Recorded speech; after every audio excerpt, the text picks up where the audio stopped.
Hi everyone! Did you miss us? Sorry we've been MIA the last couple of weeks. There have been some really big things going on in the background.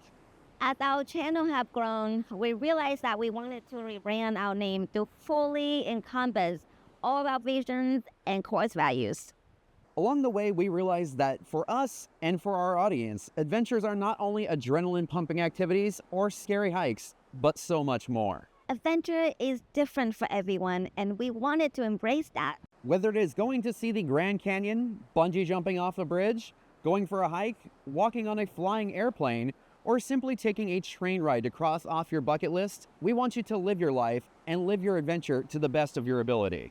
We want you to live that adventure, which is your life to the fullest.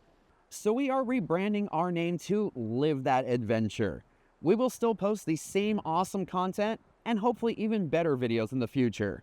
Don't worry, if you enjoyed these scary hikes and adrenaline-packed activities, they will still be a big part of the channel moving forward.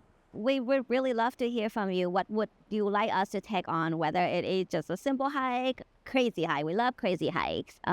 Experience, tours, tips, reviews, camera tips, throw it out there, comments below, and we would try our best to make it happen. We really appreciate all of your support, and we can't wait to see what is ahead. Until then, we'll catch you guys in the next video. See you soon.